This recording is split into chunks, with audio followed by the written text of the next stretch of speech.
Assalamualaikum warahmatullahi wabarakatuh. Bismillahirrahmanirrahim.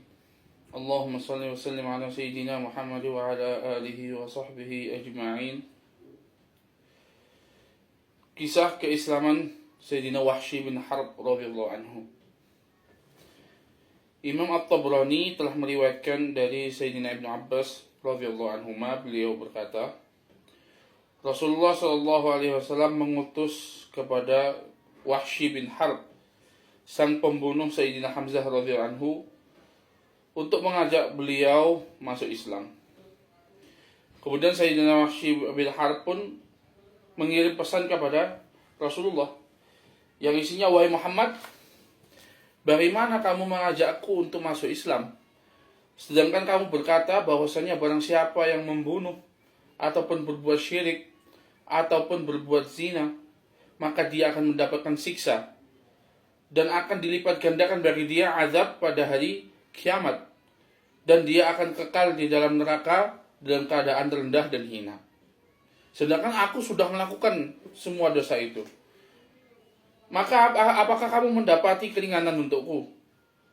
Kemudian Allah Subhanahu wa taala pun menurunkan ayat, illa man taba wa amana wa amila amalan salihan faulaika yubaddilullahu sayyi'atihim hasanat wa kana Allahu ghafurur rahima.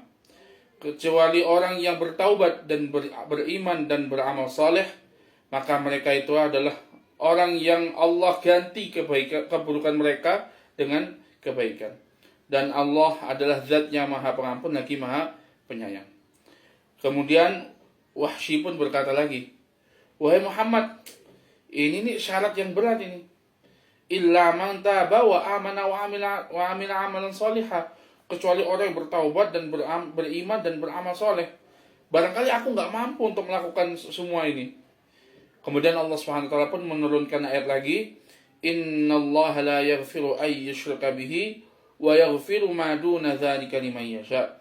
Sesungguhnya Allah tidak mengampuni kalau Allah disekutukan, dan Allah mengampuni dosa selain daripada syirik bagi siapapun yang Allah kehendaki. Kemudian Wahsy pun berkata lagi, wahai Muhammad, ini kulihat ampunan tersebut adanya datang setelah kehendak Allah. Maka aku nggak tahu apakah aku ini bakal diampuni ataupun enggak. Apakah ada ayat selain ini lagi? Kemudian Allah SWT pun menurunkan ayat lagi, ya ibadiyalladzina asrafu ala anfusihim la taqnatu min rahmatillah innallaha yaghfirudz dzunuba jami'a innahu huwal ghafurur rahim. Wahai hambaku yang telah melampaui batas atas diri mereka sendiri, janganlah kalian berputus asa dari rahmat Allah. Sesungguhnya Allah mengampuni seluruh dosa. Sesungguhnya dia zat yang maha pengampun lagi maha penyayang. Kemudian Wahsy berkata, lah ini nih baru oke. Kemudian beliau pun masuk Islam. Kemudian setelah itu orang-orang berkata kepada Rasulullah, wahai Rasulullah, sesungguhnya kami itu tertimpa apa yang menimpa Wahsy. Maksudnya kami juga pernah melakukan dosa. Apakah ayat tersebut juga berlaku untuk kami? Maka Rasulullah SAW bersabda, ayat tersebut itu berlaku untuk seluruh kaum muslimin. Imam Al-Haythami berkata, dan di dalam hadis tersebut ada rawi bernama Abyan bin Sufyan, telah didhaifkan oleh Imam Al-Zahabi.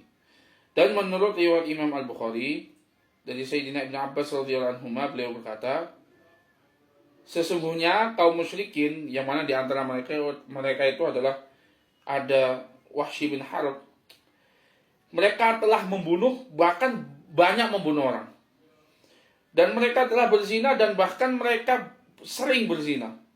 Kemudian mereka pun datang kepada Nabi Muhammad SAW. Kemudian mereka berkata, sesungguhnya apa yang kamu sabdakan, apa yang kamu dakwahkan itu bagus. Kalau kamu mengabarkan kepada kami, kalau kamu memberitahu kepada kami bahwasannya ada tebusan, ada penebus bagi apa yang telah kami lakukan dahulu, yaitu dosa-dosa yang pernah kami lakukan. Maka turunlah ayat, والذين لا يدعون مع الله إلها آخر ولا يقتلون النفس التي حرم الله إلا بالحق ولا يزنون ومن يفعل ذلك يلقى أثاما يضاعف له العذاب يوم القيامة ويخلد فيه مهانا إلا من تاب وآمن وعمل عملا صالحا فأولئك يبدل الله سيئاتهم حسنات وكان الله غفورا رحيما. Dan orang-orang yang tidak menyembah Tuhan selain Allah, dan orang-orang yang tidak membunuh jiwa yang telah Allah haramkan kecuali dengan cara yang hak, dan orang-orang yang tidak berzina.